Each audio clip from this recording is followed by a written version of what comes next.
देखिए, hello everyone, मैं विजेता सिंह आपकी मेंटोर पॉलिटिकल साइंस की थर्ड लेक्चर में फटाफट मेरे साथ जुड़िए। चैप्टर नंबर 4 पढ़ रहे हैं हम लोग, सत्ता के नए केंद्र।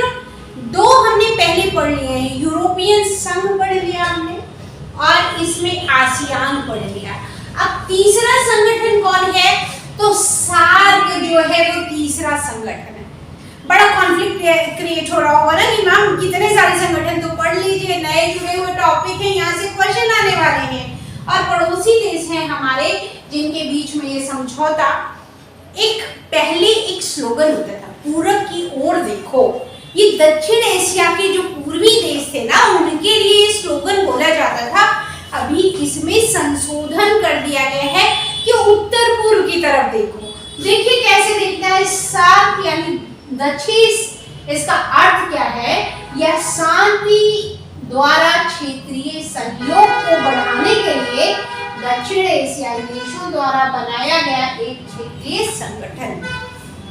सबसे पहले कि जो क्षेत्रीय संगठन बनाए जाते हैं उनका सबसे प्रमुख आधार क्या बनता है या सबसे प्रमुख लीड क्या होती है? अपने अड़ोसी पड़ोसी से हमारा व्यवहार कितना अच्छा होगा। आपने देखा कि जिसका पड़ोस बड़ा सुखी हो और आपकी मित्रता अगर पड़ोसी से अच्छी है तो घर में ऑटोमेटिकली खुशहाली आती है। किसी दिन घर में आटा खत्म हो गया तो जाओ जरा कमला के यहाँ से मांग लो, सब्जी खत्म हो गई तो पड़ोस में चले जाओ, चाचा के यहाँ आया था कल ही 2 किलो आलू ना।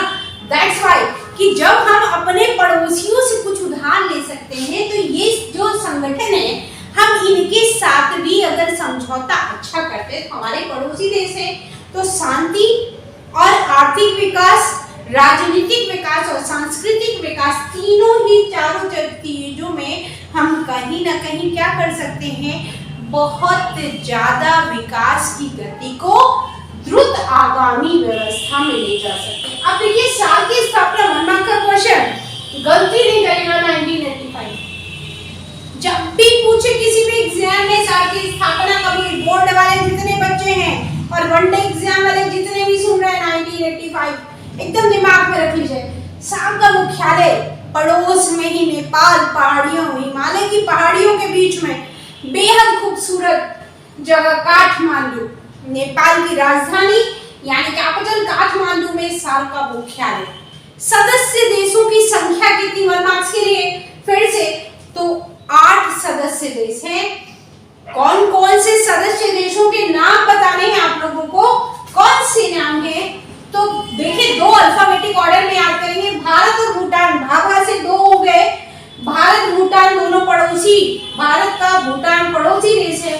नेपाल, मालदीव, पाकिस्तान, बांग्लादेश, श्रीलंका, अफगानिस्तान यानी जितने भी हमारे भारत के पड़ोसी देश हैं वो सभी सार्क के देश के स्पेशली सदस्य देश हैं। तो आपको याद रखना है भारत, भूटान, नेपाल, मालदीव, पाकिस्तान, बांग्लादेश, श्रीलंका, अफगानिस्तान। अब इनमें एक चीज और ध्यान दीजिएगा कि भारत जो है वो एक विकासशील अर्थव्यवस्था है, बहुत ही विकासशील। और विकासशील का मतलब जिसके पास संसाधनों का बेहतरीन प्रयोग होगा, वो बहुत ज्यादा प्रज्वलित है। मालदीव यहाँ 2005 में 13वें सार्क शिखर सम्मेलन में अफगानिस्तान को इसका 8वां सदस्य बनाने पर सहमति बनी और इसके बाद अफगानिस्तान हमारा 8वां सदस्य देश भी बन जाएगा। तो याद रखेंगे 1 मार्क्स का क्वेश्चन किसी भी वनडे एग्जाम, जितने भी सिविल्स या प्रीलिम्स देने वाले हैं, किसी भी स्टेट पीसीएस का या कोई वनडे एग्जाम या फिर आप में से जितने बच्चे बोर्ड के लिए मुझे सुन रहे हैं, इसमें 8वां देश कौन सा जुड़ा? अफगानिस्तान। आगे देखिए सार्क का उद्देश्य। अब एक और चीज आप लोग ध्यान दोगे कि यहाँ पे जितना मैंने अभी पढ़ा है इसमें 1 मार्क के लिए मैंने डील किया, लेकिन आगे ये 3 मार्क्स में जब क्वेश्चन पूछा जाएगा तो आपको ये उद्देश्य और उसकी हानियां अगर पूछता है या कमियां पूछता है तो बताना है, यानी फायदा भी है और नुकसान भी है। तो पहले फायदा देखिए, उद्देश्य क्या है? दक्षिण एशियाई देशों का आपस में सहयोग। मैंने क्या बताया अभी कि क्षेत्रीय शांति को बढ़ाना सबसे बड़ी चुनौती भी है और सबसे बड़ी जिम्मेदारी भी है। अब इसको समझेंगे कैसे आप लोग। तो कभी कभी आप देखते हैं कि इंडिया और पाकिस्तान का मुद्दा बड़ा गर्म हो जाता है।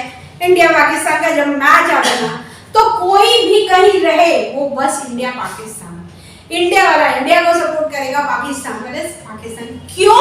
क्योंकि इनके बीच में बहुत से कॉन्फ्लिक्ट हैं, उसको दूर करने के लिए, क्षेत्रीय शांति को बढ़ाने के लिए ऐसे बहुत से सार्क का मुख्य उद्देश्य होगा। दूसरा प्रकरण, श्रीलंका के अंदर जो तमिल जातियों के साथ, वहां पे दो जातियां थी, सिमिला और तमिल, और जब तमिलों के साथ न्याय की नीति नहीं अपनाई गई थी, यानी उनको बराबर हक नहीं दिए जा रहे थे, तब भी कहीं ना कहीं कॉन्फ्लिक्ट आता था। तो इस तरीके के मुद्दे आप लोग ध्यान में रखोगे। दूसरा पॉइंट क्या बोल रहा है, सदस्य देशों में मित्रों को बढ़ाने के लिए, यानी अगर आपके बीच में मित्रता होगी, आप बहुत हैप्पी मूड में काम करोगे ना, तो आप जितने खुश रहते हैं आपका आउटकम उतना अच्छा होता है। थर्ड वन देखिए, सदस्य देशों में युद्ध के खतरों को टालने के लिए, यानी तीसरा उद्देश्य क्या है कि आपस में युद्ध ना होने पाए, कहीं ना कहीं सभी युद्ध के खतरों को टाला जाए या फिर होने ही ना पाए। सीमा रेखा के आर पार मुक्त व्यापार करने के लिए, देखिए मुक्त व्यापार यानी टैक्स एक पॉलिसी है हर कंट्री के लिए कि ज्यादा से ज्यादा टैक्स वसूला जाए, लेकिन अगर पड़ोसी देशों में हम मुक्त व्यापार सिस्टम कर देते हैं तो उसका फायदा क्या होता है कि हमारा ट्रेड बहुत तेजी से ग्रो करता है और किसी भी कंट्री के लिए उसका आर्थिक मजबूत होना बहुत जरूरी है। इसलिए कहीं ना कहीं मुक्त व्यापार यानी बिना टैक्स दिए आप आसानी से एक देश से दूसरे देश में जा सकते हैं। दक्षिण एशिया के लोगों के कल्याण को बढ़ावा देना, फिर पॉइंट क्या बोल रहा है कि जो दक्षिण एशियाई प्रांत है, एशिया में दक्षिण एशिया का प्रांत जो है, यहाँ पे अपार संभावनाएं हैं। हालांकि ये एक छोटा संगठन है, लेकिन फिर भी छोटा का मतलब ऐसा नहीं कि उसके पास कुछ ही नहीं है। बहुत से जो भी संसाधन है, बहुत अपार शक्तियां हैं, उनको आप कितना बेहतरीन तरीके से अपने संसाधनों का प्रयोग करते हैं, ये इनके उद्देश्य होंगे। 3 मार्क्स के लिए है क्वेश्चन। अब देखिए आपसे पूछा जाता है कि सार की कमियां क्या है। तो सबसे पहले तो ये समझिए कि कमियों का मतलब होता है कि कुछ ऐसे कॉन्फ्लिक्ट होते हैं जिनका कोई लाइलाज बीमारी होती है ना, इलाज है ही नहीं है, तो कितना भी बीमारी दूर करो, ऐसी ही कुछ। एक तो इसकी बैठक प्रतिवर्ष आयोजित नहीं होती है, तो जब प्रतिवर्ष आयोजित नहीं होगी तो हम लोग अपडेट नहीं हो पाएंगे, पहला कॉन्फ्लिक्ट। दूसरी कमी देखिए, सदस्य देशों के विभेदों की मौजूदगी के कारण इसे ज्यादा सफलता नहीं मिली। विभेद का मतलब दोनों में मत भिन्नता का होना। जैसे इंडिया पाकिस्तान का मुद्दा मैंने बोला कि बड़ा माहौल गर्म हो जाता है, जब भी बात इंडिया पाकिस्तान की होती है माहौल बड़ा गर्म हो जाता है। कभी कभी श्रीलंका और बांग्लादेश के साथ, तो ये चीजें जो ये कॉन्फ्लिक्ट है ये बहुत मैटर करते हैं। इनकी वजह से भी कहीं ना कहीं सहयोग की नीतियां नहीं होती हैं और लॉस होता है। विभिन्न देशों के बीच में वीजा संबंधी मुद्दे मौजूद हैं, तो कुछ देशों में, इसमें भूटान और नेपाल को छोड़ दीजिए अगर भारत के साथ, तो कुछ जगहों को छोड़ के बाकी जगहों पे वीजा है कि अगर आपको जाना है तो वीजा लगाओ फिर घूमने जाओ। तो ये कुछ मुद्दे। इसके अलावा एक और चीज साथ में जो बहुत महत्वपूर्ण टॉपिक है, मैंने यहाँ लिखा नहीं है, मैं आपको डील कर देती हूँ एग्जाम में। भारत चूंकि एक विकासशील देश है और सबसे संपन्न अगर बात करोगे तो भारत है यहाँ पे, तो यहाँ पे प्रॉब्लम क्या होती थी कि इन बाकी देशों को, भूटान को, नेपाल को, मालदीव, पाकिस्तान, बांग्लादेश, इनको क्या लगता था कि ये जो भारत है ना, ये हर मुद्दे में अपनी हेकड़ी दिखाता है, जबरदस्ती तानाशाह बन जाता है, तो इसलिए भी ये लोग सहयोग करने से बचते होते हैं। तो ये ऑल ओवर हमारा साथ है। इसके बाद हम लोग ब्रिक्स पढ़ेंगे, बहुत छोटा सा, कि ब्रिक्स में कौन है।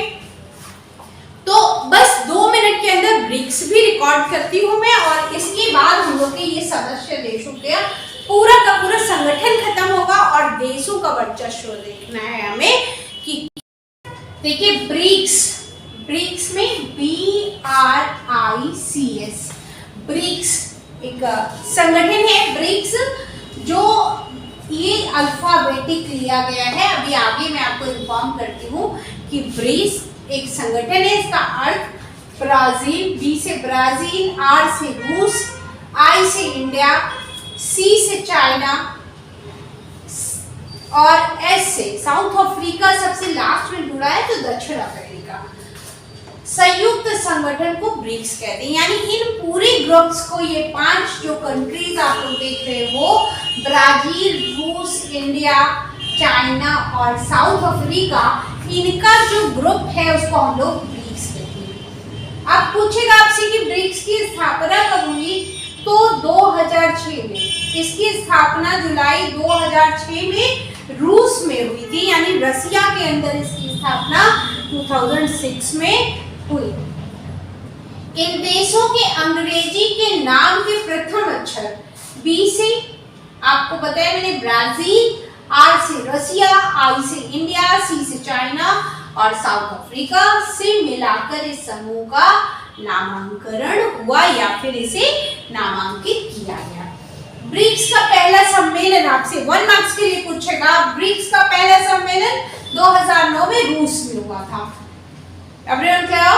ये 1 मार्क्स के लिए। अब देखिए ब्रिक्स की विशेषताएं आप लोग से पूछ रहा है यहाँ पे कि ब्रिक्स की विशेषता क्या है। तो इन देशों की जनसंख्या दुनिया की आबादी का लगभग 42% है, यानी सबसे ज्यादा आबादी वाले हिस्से ये देश हैं ब्रिक्स। और आपको भी पता है कि 2 महाशक्तियां, 2 ऐसी महाशक्तियां किसमें, जो जिनकी एक तरह से सबसे ज्यादा जनसंख्या की दृष्टि से चीन नंबर 1 पे है, दूसरा भारत। और जिस हिसाब से भारत की जनसंख्या बढ़ रही है तो आने वाले समय में चाइना से कहीं आगे निकल जाए तो ताज्जुब की बात नहीं है। इसका वैश्विक सकल घरेलू उत्पाद में हिस्सा लगभग 25 से 30% हिस्सा है। यानी जितना भी जीडीपी होता है उसका 25 to 30% अकेला कौन देता है, ब्रिक्स दे रहा है। और इसकी 2 सदस्य रूस और चीन सुरक्षा परिषद के स्थायी सदस्य हैं। आपको पता है कि पहले इंडिया के लिए ऑफर था स्थायी सदस्य बनने का, तो उस समय स्लोगन बड़ा पॉपुलर था। हमारे यहाँ नेहरू जी जो है पहले प्रधानमंत्री थे और वो स्लोगन निकाल के ले आए, इंडिया चीनी भाई भाई। अब इंडिया चीनी भाई भाई में चीन तो पहुंच गया सुरक्षा परिषद के अंदर और भारत आज भी स्थायी सदस्य बना बैठा है, अब सबसे वोटिंग मांग रहा है। तो आपको पता है कि ये 2 लोग अगर सुरक्षा परिषद के स्थायी सदस्य हैं, स्थायी सदस्य के पास क्या होगा, वीटो पावर होगी ना। तो इनके पास एक स्पेशल वीटो पावर है जिसकी वजह से ये सुरक्षा परिषद में परमानेंट मेंबरशिप में है या इनके पास स्थायी सदस्य संख्या है। अब देखिए आपसे पूछेगा यहाँ पे कि ब्रिक्स के उद्देश्य क्या है, तो शिक्षा में सुधार करना। अगर किसी कंट्री का एजुकेशन क्वालिटी अच्छा होता है तो ऑटोमेटिकली उस कंट्री, उस कॉन्टिनेंट, उस ग्रुप का बहुत ज्यादा इंप्रूवमेंट होता है। तो यहाँ पे सबसे पहला पॉइंट एजुकेशन बहुत ज्यादा सुधारने की बात की गई है इन 5 कंट्रियों के द्वारा कि अगर शिक्षा की नीति को बेहतरीन किया जाए, एजुकेशन की पॉलिसी अच्छी हो, एजुकेशन का आइडियोलॉजी और डिफरेंट तरीका अच्छा हो, टैक्टिकल टूल्स अच्छे दिए जाए, तो कहीं ना कहीं देश की जो आने वाली पीढ़ियां हैं वो काफी आगे जा सकती है। दूसरा पॉइंट देखिएगा, आपस में राजनीतिक, आर्थिक और सुरक्षा से जुड़े मामलों में सहयोग। ये बहुत ऐसे मुद्दे हैं जहां पे आर्थिक शक्ति और राजनीति तथा सुरक्षा एक बहुत बड़ा मुद्दा बन जाता है। और थर्ड पॉइंट है विकसित और विकासशील देशों के बीच का एक पुल का काम करता है, यानी तीनों में एक जितने भी हैं विकसित और विकासशील देश, उनके बीच में समन्वय बनाना, उनके बीच में भाईचारा बनाना। और इसलिए ब्रिक्स एक बहुत इंपॉर्टेंट संगठन है। और हर एक क्वेश्चन यहाँ से ध्यान से देखेंगे आप लोग। 1 मार्क्स के लिए, 3 मार्क्स के लिए मैंने आपको क्वेश्चंस डील किए हैं। आई होप कि अब हमारे जितने भी संगठन हैं वो कंप्लीट है। इसके बाद हम लोग कंट्री के बारे में पढ़ेंगे कि चीन कैसे बहुत संप्रभु बनेगा, रसिया पावरफुल है, और कुछ नए टॉपिक आप में जुड़े हैं, दक्षिण कोरिया, इजराइल, तो उनके बारे में भी हम लोग हमारे आने वाले अगले लेक्चर में पढ़ेंगे। I hope everything clear. और अगर आपको मेरे पढ़ाने का अंदाज अच्छा लग रहा है, प्लीज लाइक, शेयर, सब्सक्राइब और ज्यादा से ज्यादा शेयर करिए ताकि मैक्सिमम स्टूडेंट इस लेक्चर को पढ़ सके और कुछ ले सके। Thank you everyone.